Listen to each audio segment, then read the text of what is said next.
हरे कृष्णा। तो आप सभी भक्तों को पता है कि हम लोग हर दिन पढ़ रहे हैं चैतन्य चरितामृत, है ना। अभी चैतन्य चरितामृत में हम लोग आदि लीला पढ़ रहे हैं, 9वां अध्याय, जिसका नाम है भक्ति का कल्प वृक्ष। तो इसमें भी श्लोक नंबर हम लोग 41 को पढ़े थे, आज 42 से स्टार्ट करेंगे, है ना। जय जय श्री चैतन्य, जय नित्यानंद, जय द्वैत चंद्र, जय गौर भक्त वृंद। जय जय श्री चैतन्य, जय नित्यानंद, जय द्वैत चंद्र, जय गौर भक्त वृंद। तो श्लोक नंबर 41 में हम लोग क्या पढ़े थे कि यहाँ पे बोल रहे हैं चैतन्य महाप्रभु कि जिसने भारत भूमि में मनुष्य जन्म लिया है उसे अपना जीवन सफल बनाना चाहिए और अन्य सारे लोगों के लाभ के लिए कार्य करना चाहिए। भारत जैसे भूमि पे जन्म लेना कितना बड़ा सौभाग्य की बात है। स्वयं भगवान बोल रहे हैं कि जिसने भारत जैसे भूमि पे जन्म लिया है उसको अपना और सभी का उपकार करना चाहिए। तो श्लोक नंबर 42 में एक श्लोका है जो श्रीमद् भागवत से लिया गया है। एतावत् जन्म साफल्यम देहिनामिह देहिषु प्रार्णैरर्थेर्धिया वाचा श्रेय आचरणम सदा। यह हर जीव का कर्तव्य है कि वह अपने जीवन, धन, बुद्धि तथा वाणी से दूसरों के लाभ के लिए कल्याण कार्य करे।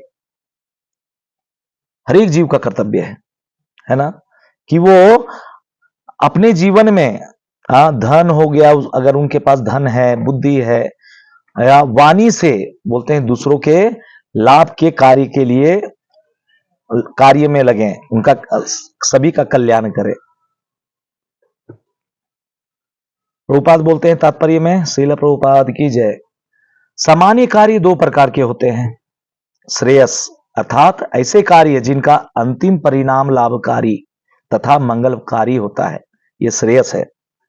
तथा प्रेयस जो तुरंत ही लाभकारी तथा मंगलकारी होते हैं, ये श्रेयस कहलाते हैं।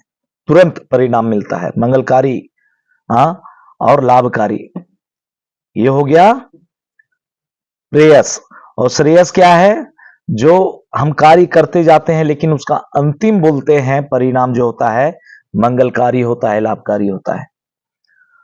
उदाहरण में बच्चों को खेलने का शौक होता है, वे शिक्षा प्राप्त करने के लिए स्कूल नहीं जाना चाहते और सोचते हैं कि अपने मित्रों के साथ रात दिन खेलना ही उनके जीवन का परम लक्ष्य है। ऐसा बच्चों को लगता है कि नहीं?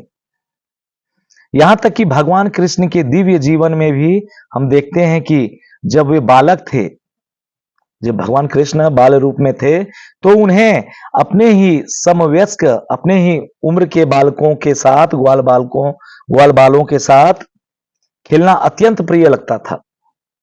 वे खाना खाते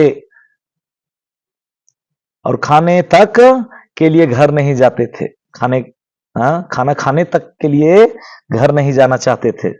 माता यशोदा को स्वयं वहां जाकर उन्हें घर लाने के लिए फुसलाना पड़ता था।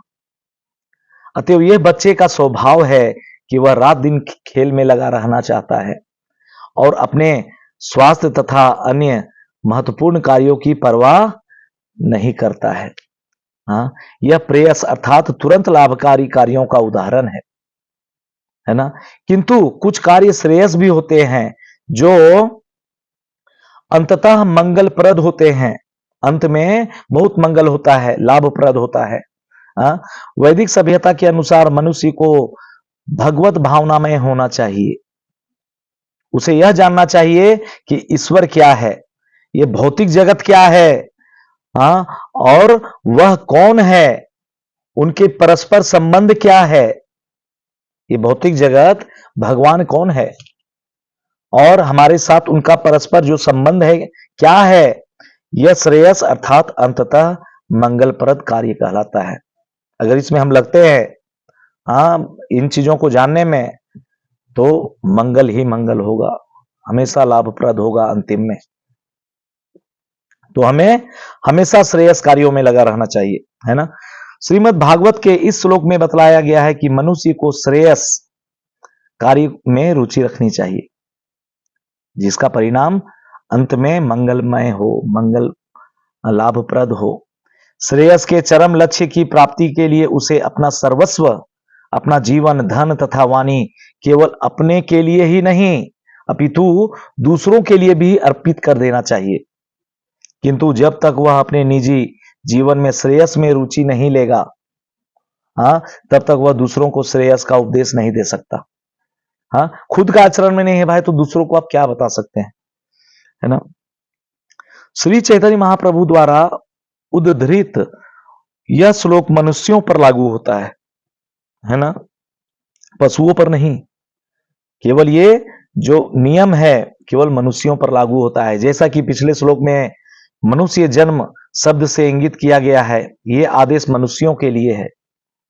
दुर्भाग्यवश आज के लोग यद्यपि मानव देह धारण किए हुए हैं, आज के लोग बता रहे हैं प्रभुपाद कि दुर्भाग्य है कि आज के लोग मानव देह धारण किए हुए हैं, फिर भी आचरण में पशुओं से भी बदतर होते जा रहे हैं। उनके जो आदत है, आचरण है, पशुओं से भी बदतर होते जा रहे हैं। यह आधुनिक शिक्षा का दोष है। ये जो दोष है केवल आधुनिक शिक्षाओं की वजह से है। आधुनिक शिक्षक मानव जीवन के उद्देश्य को नहीं जानते। जो शिक्षक होते हैं आधुनिक, उन्हें इसी चीज की चिंता रहती है कि वे अपने देश या मानव समाज की आर्थिक दशा को कैसे उन्नत बनाएं। ये भी जरूरी है। प्रभुपाद बोल रहे हैं ये भी आवश्यक है। वैदिक सभ्यता में तो मानव जीवन के सारे पक्षों पर विचार किया गया है। ये तो आप वैदिक सभ्यता में आइए ना, ये सब कुछ का वर्णन है, सब पे विचार किया गया है। इनमें धर्म, अर्थ, काम तथा मोक्ष सम्मिलित है। किंतु मानवता की पहली आवश्यकता धर्म है। मानव जीवन का बोलते हैं पहली जो आवश्यकता है वो धर्म है, धर्म करना है। धार्मिक बनने के लिए मनुष्य को ईश्वर के आदेश के अनुसार चलना होता है। अगर आपको धार्मिक बनना है, भगवान बता रहे हैं शास्त्रों में, इन आदेशों का पालन कीजिए, उनका अनुसरण कीजिए। प्रॉब्लम कहां है? किंतु दुर्भाग्यवश इस युग के लोगों ने धर्म का तिरस्कार कर दिया है और वे आर्थिक उन्नति में लगे हुए हैं, अपना आर्थिक स्थिति को सुधार रहे हैं। अतएव धन पाने के लिए वे किसी भी हद तक जा सकते हैं। जो ऐसे लोग हैं, भौतिकतावाद लोग हैं, जो आर्थिक उन्नति में लगे हुए हैं, ऐसे लोग धन पाने के लिए किसी भी हद तक जा सकते हैं। और ये चीज जीता जागता उदाहरण है आज के समय में जो चल रहा है संसार में। ये छिपा हुआ है किसी से क्या? आर्थिक उन्नति के लिए येन केन प्रकारेण धन प्राप्त करना आवश्यक नहीं है। मनुष्य को केवल अपने शरीर तथा आत्मा को बनाए रखने भर के लिए धन कमाना चाहिए। किंतु आधुनिक आर्थिक विकास बिना किसी धार्मिक आधार के किए जा रहे हैं। अतएव लोग लालची, विषयी तथा धन के पीछे पागल बनते जा रहे हैं। वे केवल रजोगुण तथा तमोगुण को विकसित कर रहे हैं। आज के समय में हर कोई रजोगुण को और तमोगुण को विकसित कर रहे हैं और प्रकृति के अन्य गुण जो सत्वगुण हैं तथा ब्राह्मण गुणों की उपेक्षा कर रहे हैं। ये सब कुछ तो हो ही रहा है आज के समय, है ना। इसलिए सारा समाज अस्त व्यस्त दशा में है और कोई कारण नहीं है। जो अस्त व्यस्त होते हुए पूरे समाज को हम लोग देख रहे हैं, घर घर में, ग्राम ग्राम में, नगर नगर में, पूरे राज्य में, पूरे देश में जो अस्त व्यस्त हो गया है सभी चीजें, ये केवल बस इन्हीं कारण से है कि लोग इन चीजों का अनुसरण नहीं कर रहे हैं। सतोगुण की ओर नहीं जा रहे हैं, बस बढ़ावा दे रहे हैं रजोगुण और तामसिक गुण को, है ना। भागवत के अनुसार बुद्धिमान मनुष्य का कर्तव्य है कि वह इस तरह कर्म करे कि मानव समाज जीवन के चरम लक्ष्य को आसानी से प्राप्त कर सके। मानव समाज जीवन के जो चरम लक्ष्य हैं उसको आसानी से प्राप्त कर सके। ये भागवत के अनुसार है, मनुष्य जो बुद्धिमान मनुष्य है उसका कर्तव्य है ना। ऐसा ही श्लोक विष्णु पुराण में भी आता है जो नीचे उद्धृत है। अगला श्लोका में हम लोग चलते हैं। ये श्लोका विष्णु पुराण से आया है। प्राणी नामो परोपकाराय यदेवेह परत्र च कर्मणा मनसा वाचा तदेव मतीव भान भजेत। बुद्धिमान मनुष्य को चाहिए कि वह अपने कार्यों, विचारों तथा शब्दों से ऐसे कर्म करे जो सारे प्राणियों के लिए इस जन्म में तथा अगले जन्म में मंगलकारी हो सके। ऐसा कार्य कोई करे, ये बुद्धिमान मनुष्य का कर्तव्य है ना। तात्पर्य में प्रभुपाद बोलते हैं, दुर्भाग्यवश सामान्य लोग यह नहीं जानते कि अगले जीवन में क्या होने वाला है, ये किसी को पता नहीं। हाँ, आपको अपने आप को अगले जीवन के लिए तैयार करना सामान्य धारणा है और यह वैदिक सभ्यता का सिद्धांत है, किंतु आज के समय में विश्व भर में लोगों को अगले जीवन के बारे में विश्वास नहीं है। हाँ, ये दुर्भाग्य है कि आज के समय में भी लोगों को अगले जीवन के बारे में जरा सा भी विश्वास नहीं है, क्योंकि वे शास्त्र का और ऐसे आयोजन में जाते ही नहीं है जहां पे धर्म कर्म हो रहा है। उनको बेचारों को कहां से पता चलेगा, वो तो यही प्रकृति के मालिक बने हुए हैं। यहां तक कि बड़े बड़े प्रभावशाली प्रोफेसर तथा अन्य शिक्षाविद यह कहते हैं कि शरीर समाप्त होते ही सब कुछ समाप्त हो जाता है, ऐसा ज्ञान देते हैं ये बुद्धिमान लोग। हाँ, यह नास्तिक दर्शन मानव सभ्यता को खत्म कर रहा है। ये नास्तिकतावाद लोग क्या कर रहे हैं, मानव सभ्यता को खत्म किए जा रहे हैं। लोग मनमाने तौर पर सभी प्रकार के पाप कर्म करते हैं और इस तरह मानव जीवन का विशेषाधिकार तथा कथित नेताओं के शैक्षिक प्रचार कार्य से नष्ट होता जा रहा है। ये तो मैं हमेशा बोला करता हूं। हाँ, लोग अपने पद प्रतिष्ठा के लिए सब कुछ, जितने भी हमारे बोलते हैं संस्कार हैं, इन चीजों को खत्म करते हुए जा रहे हैं। ये जो बोलते हैं ना कि जो करप्ट जो पॉलिटिशियन हैं, अन्य किसी भी प्रोफेसर हो गया या कोई भी, मतलब जैसा प्रभुपाद यहाँ पे बता रहे हैं, वास्तविकता तो यह है कि यह जीवन अगले जीवन की तैयारी के लिए है। ये जो जीवन है अगले जीवन की तैयारी के लिए है। विकास के क्रम में मनुष्य अनेक योनियों या रूपों से होकर गुजरा है। हाँ, विकास करने के लिए जो मनुष्य है अनेक योनियों या अनेक रूपों से होकर गुजरा है, और यह मनुष्य जीवन उसके लिए इससे श्रेष्ठ जीवन प्राप्त करने का एक सुअवसर होता है। इसकी व्याख्या भगवत गीता में हुई है। हाँ, श्लोक नंबर अध्याय 9 श्लोक नंबर 25 में क्या वर्णन है, यान्ति देवव्रता देवान् कृत्यन्यान्ति पितृवतः भूतानि यान्ति भूतेज्या यान्ति मद्याजीनो अपि माम। बोलते हैं जो लोग देवताओं की पूजा करते हैं वे देवताओं के बीच में जन्म लेंगे। देवी देवता की जो पूजा करते हैं वो देवी देवताओं के बीच में जन्म लेंगे। जो भूत प्रेतों की पूजा करते हैं वे ऐसे जीवों के बीच में जन्म लेंगे जो अपने पूर्वजों की पूजा करते हैं, ऐसे जीवों के बीच में जन्म लेंगे। हाँ, वे अपने पूर्वजों के बीच ही रहेंगे। तथा जो मेरी पूजा करते हैं, भगवान बोल रहे हैं, जो मेरी पूजा करते हैं वे मेरे साथ रहेंगे साक्षात। हाँ, वैकुंठ लोक में जहां भगवान विराजमान होते हैं वहां पे रहेंगे। अतः मनुष्य चाहे तो देवलोक जा सकता है। मनुष्य अगर चाहे तो देवलोक जा सकता है, चाहे तो पितृलोक जा सकता है, चाहे तो पृथ्वीलोक में ही रह सकता है या भगवत धाम वापिस जा सकता है। तो हमें आपको तय करना है। ये तो भगवान बोल रहे हैं, अगर मनुष्य चाहे तो ये हमें तय करना है कि हमको कहां जाना है, किस मार्ग का अनुसरण करना है। आगे इसकी पुष्टि भगवत गीता 4.9 में भी हुई है। त्यक्त्या देहं पुनर्जन्म नेति मामेति सो अर्जुन।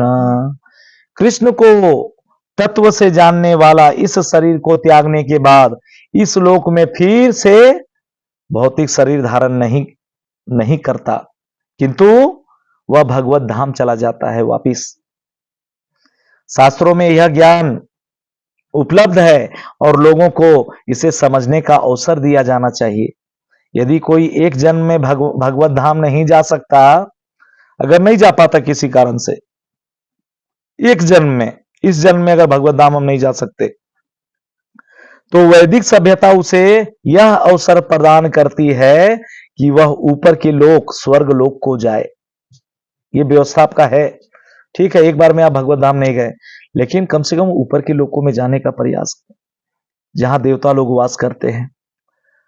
और पुनः पशु जीवन में पतित न हो, पशु जीवन, पशु फिर से पशु शरीर को धारण करने का उपाय मत कीजिए, पशु वाला आचरण मत कीजिए। आप जैसा आचरण करेंगे, दुर्गा देवी आपको वही शरीर देने के लिए बैठी हुई है। आज के लोग इस ज्ञान को महान विज्ञान होते हुए भी नहीं समझते, क्योंकि वे अशिक्षित हैं और इसे न स्वीकार करने के लिए प्रशिक्षित किए जाते हैं कि मत करो इसको। आजकल के देखते हैं ना, माता पिता को अपने बच्चों को लगाते हैं दूसरे कार्य में, लेकिन भक्ति भाव नहीं। मेरा अभी बच्चा अभी पढ़ाई का उम्र है इसका, माला जप करेगा, भगवत गीता पढ़ेगा, भागवतम पढ़ेगा, रामायण पढ़ेगा। बच्चों को नहीं लगाते आज के जो माता पिता है। हाँ, उनको ऐसे जो प्रशिक्षित नहीं करते, उनको दूसरे कार्य में भले ही उनको नालायक बना दे, लेकिन पता नहीं डरते हैं आज के। हाँ, ये चीज देखा जाता है लगभग। आधुनिक मानव समाज की ऐसी भयावह स्थिति है। फलतः कृष्ण भावनामृत आंदोलन की एकमात्र आशा की किरण है, जो बुद्धिमान व्यक्तियों के ध्यान को जीवन के श्रेष्ठ लाभ की ओर आकृष्ट कर सकता है। हरे कृष्णा। माली मनुष्य अमर, नाही राज्य धना, फल फूल दिया करी पुण्य उपार्जना। मैं तो केवल माली हूं, चैतन्य महाप्रभु बोलते हैं, मैं तो केवल माली हूं, मेरे पास न तो साम्राज्य है न बहुत सारा धन है, मेरे पास तो केवल कुछ फल और फूल है, जिनका उपयोग मैं अपने जीवन में पुण्य प्राप्त करने के लिए करना चाहता हूं। देखिए, स्वयं भगवान होके हम लोगों को ये शिक्षा दे रहे हैं, ऐसा लीला करके वो बता रहे हैं कि मेरे पास तो कुछ नहीं है। हाँ, मेरे पास तो एक फल है और फूल है, और इसको भी मैं अपने जीवन में पुण्य प्राप्त करने के लिए यूज करना चाहता हूं, है ना। मानव समाज के कल्याण कार्यों के लिए श्री चैतन्य महाप्रभु स्वयं को किसी धनी व्यक्ति के रूप में प्रस्तुत नहीं करते, जो इस बात का द्योतक है कि मानवता के कल्याण कार्य करने के लिए मनुष्य का धनी होना, ऐश्वर्यवान होना आवश्यक नहीं है। हमें धर्म कर्म करने के लिए, हाँ, है ना, ये चीज हम लोगों को वो शिक्षा दे रहे हैं। कभी कभी धनी व्यक्तियों को इसका गर्व हो जाता है कि वे ही मानव समाज के लिए कल्याणप्रद कार्य कर सकते हैं, उनको ऐसा लगता है। हाँ, कोई कभी कभी देखा जाता है, कोई धनी टाइप के व्यक्ति होते हैं, ये लोगों को लगने लगता है कि हम ही कल्याण कर सकते हैं मानव समाज का, अन्य लोग नहीं, है ना। इसका जीता जागता उदाहरण यह है कि जब वर्षा के अभाव के कारण भारत में अकाल पड़ता है, तो धनी वर्ग के लोग सरकार की सहायता से बड़े आयोजन करके खाद्य सामग्री का वितरण कर बड़े ही गर्व के साथ करते हैं। सरकारी चीज को, हाँ, उसको वितरण करते हैं, वो भी सरकार के फंड में जमा है तभी। हाँ, नहीं रहेगा तो आप क्या फैक्ट्री डालिएगा अनाज का। हाँ? मानो ऐसे कार्यों से ही लोगों को लाभ पहुंचाया जा सकता है, ऐसा वो प्रस्तुत करते हैं। हाँ? कि हमारा ही जो सरकार है यही कर सकती है आप लोगों का कल्याण, ऐसा वो दिखाना चाहते हैं। मान लीजिए कि अन्न ना होता तो फिर ये धनी लोग किस तरह अन्न वितरण करते, अगर नहीं होता तो। हाँ, अन्न का उत्पादन पूरी तरह से ईश्वर के हाथ में है। यदि पानी न बरसे तो अन्न की उपज नहीं होगी, और ये तथाकथित धनी व्यक्ति तब लोगों में अन्न का वितरण नहीं कर सकेंगे। क्या करेंगे ये उस समय, अन्न नहीं उपजेगा तो। हाँ, अभी हम लोग देख रहे हैं ना, थोड़ा सा युद्ध चला दूसरे दूसरे देशों में, और केवल एक मैसेज फैला कि डीजल पेट्रोल अभी वहां से नहीं आ सकता क्योंकि वहां युद्ध चल रहा है। लोग क्या करने लगे, पेट्रोल पंप से जा जाके अब भर भर के अपने घर में स्टॉक करने लगे। यही करेंगे ये धनी लोग। अगर अनाज नहीं उपजा तो ये क्या करेंगे, और दूसरों का पेट काट के सब लूट के अपने घर में भरेंगे, अपना परिवार और अपने पेट के लिए। यही कर सकते हैं और कुछ नहीं, है ना। अतएव जीवन का असली उद्देश्य पूर्ण पुरुषोत्तम भगवान को प्रसन्न करना है ना। यही है जीवन का उद्देश्य। श्री रूप गोस्वामी ने भक्ति रसामृत सिंधु में कहा है कि भक्ति इतनी महान है कि यह हर व्यक्ति के लिए लाभप्रद है तथा मंगलप्रद है। इतना मतलब महान है भक्ति हर एक व्यक्ति के लिए, है ना। चैतन्य महाप्रभु ने भी घोषणा की है कि मानव समाज में भक्ति संप्रदाय का प्रचार करने के लिए किसी को बहुत धनी होना आवश्यक नहीं है। कोई भी जो इस कला को जानता है इसे कर सकता है और मानवता को सर्वोच्च लाभ दिला सकता है। श्री चैतन्य महाप्रभु अपने आप को माली बताते हैं, जो स्वाभाविक रूप से अधिक धनी नहीं होता, हाँ, किंतु जिसके पास कुछ फल और फूल तो रहते ही है ना। ऐसा अपने आप को दिखा रहे हैं चैतन्य महाप्रभु। कोई भी व्यक्ति कुछ फल फूल एकत्र करके पूर्ण पुरुषोत्तम भगवान को भक्तिमयी सेवा द्वारा प्रसन्न कर सकता है, केवल फल फूल जल इत्यादि से। जैसा कि भगवत गीता में 9वां अध्याय 26वां श्लोक में भगवान संस्तुति करते हैं।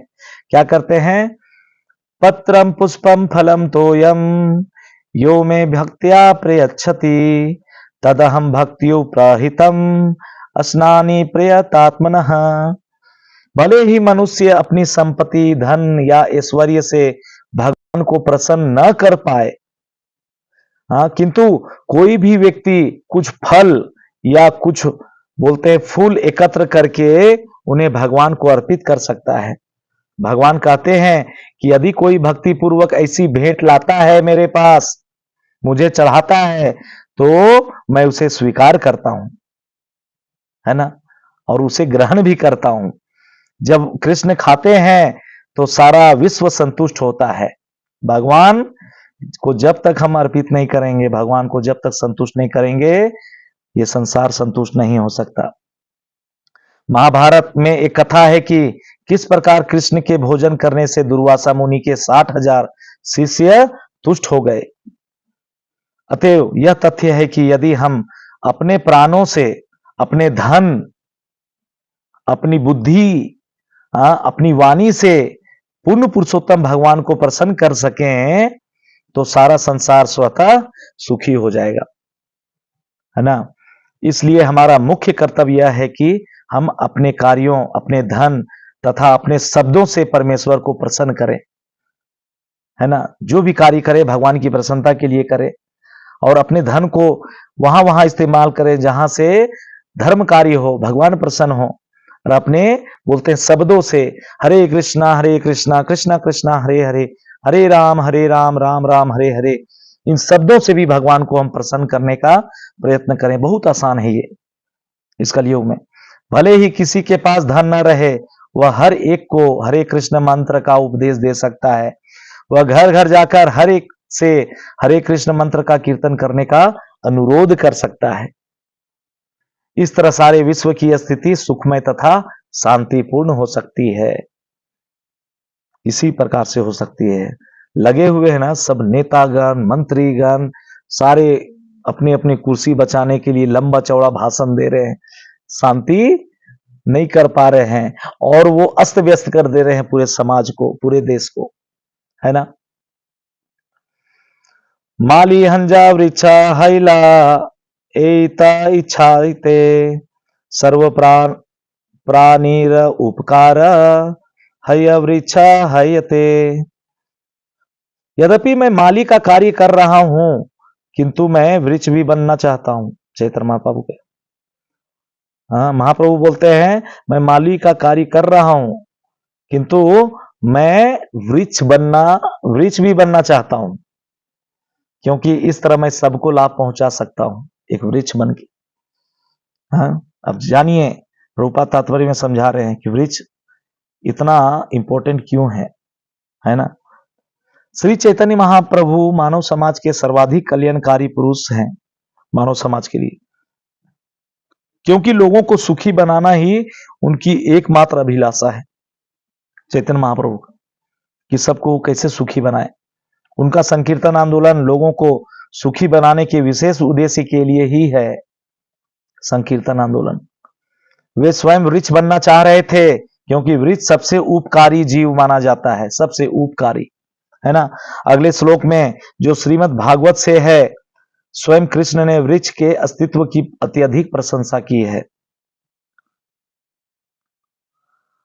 अहो एसाम वरम जन्म सर्व प्राणियुपजीविनाम सुजनस्येव येषाम वै विमुखायांति नर्थिनः।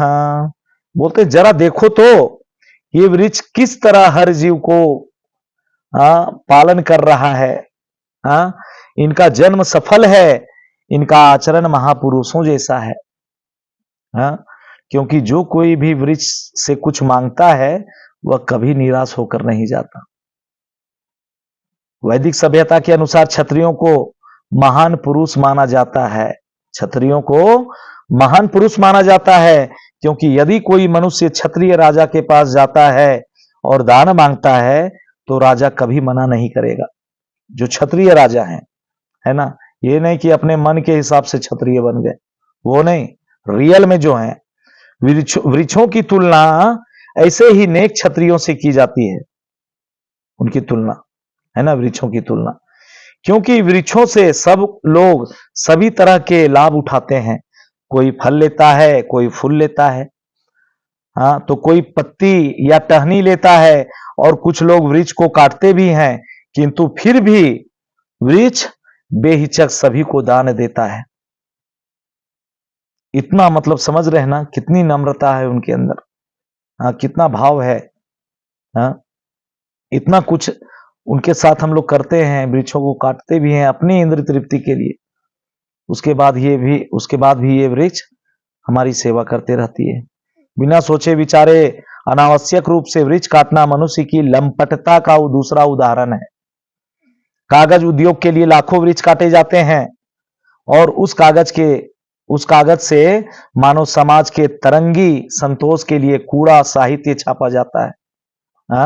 दुर्भाग्यवश ऐसे उद्योगपति अपने औद्योगिक विकास के कारण इस जीवन में तो प्रसन्न हो जाते हैं, धंधा पानी करके, पेड़ों पौधों को काट के खुश तो हो जाते हैं, किंतु उन्हें इसका पता नहीं रहता कि उन पर इन जीवों को मारने का क्या आरोप लगेगा, जो अभी वृक्ष के रूप में है ना।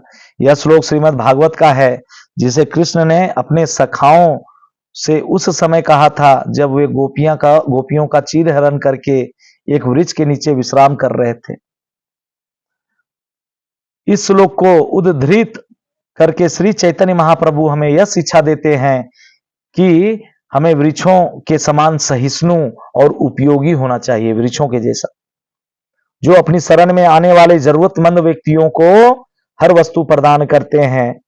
जरूरतमंद व्यक्ति वृक्षों से तथा पशुओं से भी अनेक लाभ उठा सकता है, किंतु आधुनिक सभ्यता में लोग इतने कृतज्ञ हो चुके हैं कि वे वृक्षों तथा पशुओं का शोषण करके उनका वध कर देते हैं।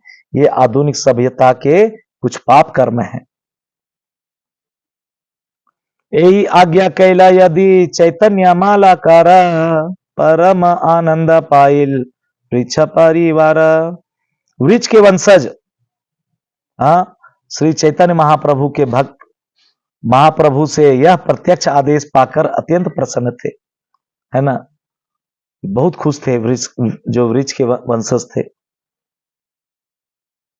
तात्पर्य में श्रील प्रभुपाद बोलते हैं, यह श्री चैतन्य महाप्रभु की इच्छा है कि 500 वर्ष पूर्व नवद्वीप में संकीर्तन आंदोलन के परोपकारी कार्यों का जो सूत्रपात किया गया था, वह सारे मनुष्यों के हित में सारे विश्व में फैले।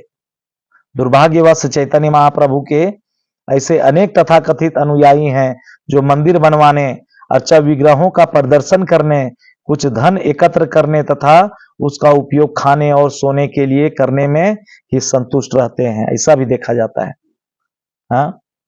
कि मंदिर बनवाने के नाम पर, हाँ, अर्चा विग्रह का प्रदर्शन करने के नाम पर धन एकत्र करते हैं और वो खाने पीने और सोने में उसको लगाते हैं, हाँ, अपने आप को संतुष्ट करने में लगाते हैं। उनके द्वारा संसार भर में श्री चैतन्य महाप्रभु के संप्रदाय के प्रचार का प्रश्न ही नहीं उठता, हाँ। किंतु ऐसा करने में अक्षम होते हुए भी यदि कोई अन्य व्यक्ति उसे करता है तो वे ईर्ष्या करते हैं। अगर कोई धर्म कार्य कर रहा है, हाँ, ये सब छोड़ के अपने इंद्रिय तृप्ति के लिए नहीं धन एकत्रित कर रहा है, और रियल में वो मंदिर और भजन के लिए लोगों को भक्ति प्रदान कराने के लिए ऐसा कार्य करता है, तो अगर मतलब उनसे भी कोई अगर उनका कोई ये करता है, अक्षम होते हुए भी यदि कोई अन्य व्यक्ति उसे मतलब समझ रहे ना, उसका कॉपी करके और फिर अपने पॉकेट में धन को डालता है, तो इसका मतलब है कि वो ईर्ष्या करते हैं। यह स्थिति है महाप्रभु के आधुनिक अनुयायियों की। कलयुग इतना प्रबल है कि इससे महाप्रभु के तथाकथित अनुयायी भी प्रभावित हो जाते हैं। हाँ, कलयुग इतना प्रबल है। कम से कम महाप्रभु के अनुयायियों को भारत से बाहर जाकर उनके संप्रदाय का विश्व भर में प्रचार करना चाहिए, क्योंकि यही चैतन्य महाप्रभु का उद्देश्य है। चैतन्य महाप्रभु के अनुयायियों को जी जान से उनकी इच्छा पूरी करने के लिए वृक्ष से भी अधिक सहिष्णु और रास्ते में पड़े तिनके से भी अधिक विनीत बनना चाहिए, है ना। त्रिनादपि सुनिचेना तरुरपि सहिष्णुना अमानी ना मान देना कीर्तनिया सदा हरि, है ना। हरे कृष्णा। तो आज हम लोग यहीं पे रुकेंगे। श्लोक नंबर 48 को हम लोग अगले दिन पढ़ेंगे, है ना। 47 तक आज हो चुका है। तो फिर हर दिन मैं ये वीडियो बना रहा हूँ, मैं खुद भी पढ़ रहा हूँ और कोशिश कर रहा हूँ सोशल मीडिया के माध्यम से सभी तक ये संदेश पहुंचाया जाए चैतन्य महाप्रभु के, है ना। तो आप लोग हर दिन इस वीडियो को देखें, ध्यान पूर्वक सुनिए और अपने जीवन को कृतार्थ करें और ये मैसेज लोगों तक भी पहुंचाएं, है ना। वांछा कल्पतरुभ्यश्च कृपा सिन्धुभ्य एव च पतितानां पावनेभ्यो वैष्णवेभ्यो नमो नमः। अनंत कोटि वैष्णव वृंद की जय। जगत गुरु श्रील प्रभुपाद की जय। निताई गौर प्रेमानंदे। हरि हरि बोल, हरि बोल, हरे कृष्ण।